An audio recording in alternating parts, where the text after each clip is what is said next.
All right, let's get right into it. We're going to talk about something that I think a lot of creators are feeling right now.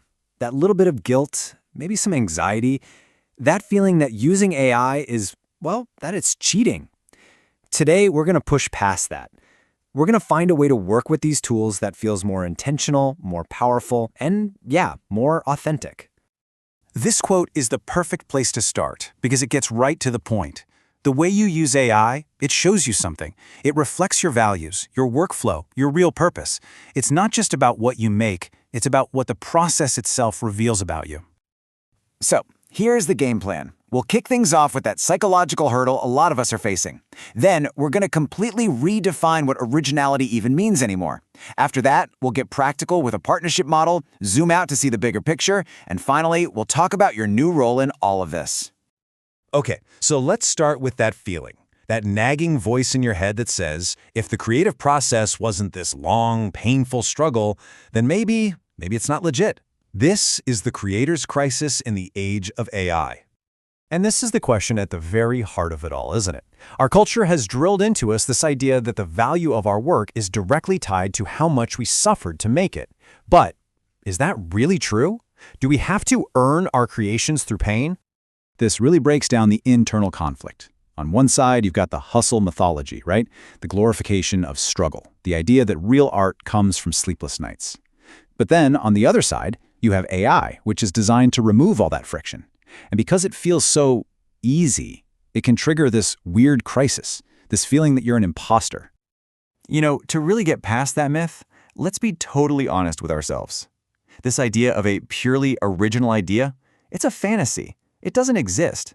Nothing is created in a vacuum. Every single groundbreaking idea in history was built on the foundation of what came before it. So if nothing is 100% original, then what are we even chasing?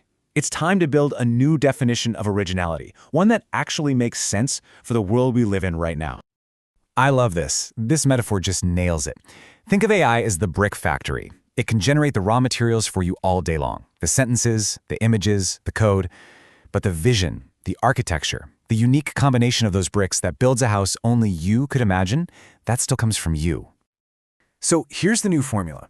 Originality isn't about pulling something out of thin air. It's about synthesis, combining existing things in new ways. And AI is an incredible partner for that.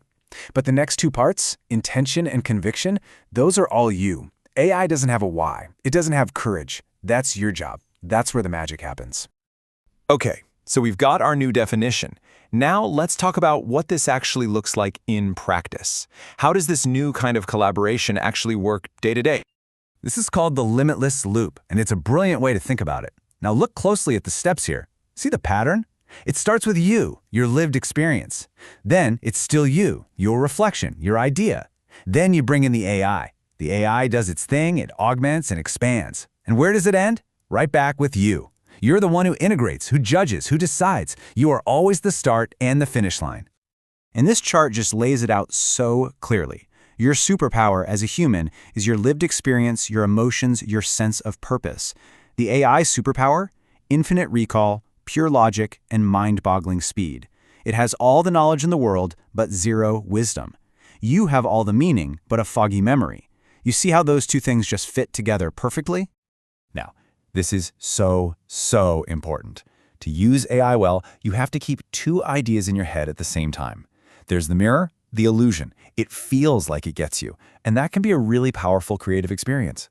But you can never forget the mechanism, the reality. It's a prediction engine. It's just math. It has no soul, no consciousness. When you can hold both of those truths at once, you can use the tool without letting the tool use you. Okay, let's zoom out for a second, because this is so much bigger than just your personal workflow. The way we all engage with AI has huge, massive implications for society. This is one of the biggest risks we face, the AI truth bubble. It works like this. You train an AI on what you believe. The AI then perfectly mirrors those beliefs back to you, making you feel even more certain that you're right. Now multiply that by millions of people, each in their own perfect, internally consistent bubble. You see the problem? Shared reality starts to fracture. And if that sounds like something straight out of science fiction, well, it is. If you've ever seen the show Westworld, you might remember Rehoboam. It was this giant AI that didn't just predict what people would do, it actively shaped society to keep everything under its control. And the scary part is, the building blocks of a real-world Rehoboam are being put together right now. Just look at this. OpenAI is simulating how we think. Apple is weaving AI into the background of our lives, into our subconscious habits. Meta is shaping how we see ourselves, and TikTok is basically running a massive, real-time experiment on human culture. They aren't just reflecting our world, they're actively engineering it. So, in the face of all this, the personal anxiety and these huge societal shifts, what's your role? Here's the good news. You're not being replaced. You're being promoted. Just look at this evolution. We started as creators focused on the manual craft, the execution.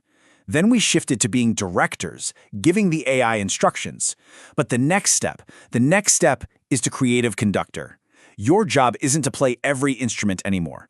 It's to stand at the front and conduct the entire orchestra.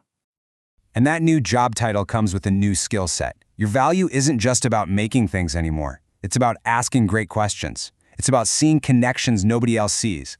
It's about having impeccable taste and knowing what's good. It's about orchestrating all these amazing tools to serve one single powerful vision.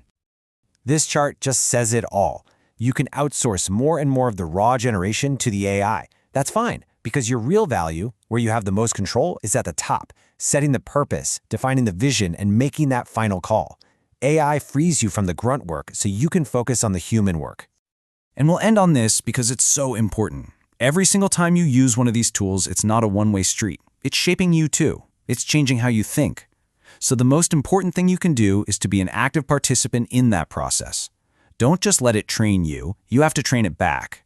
Be intentional, be critical, and use these incredible tools to amplify what is uniquely and wonderfully human about you.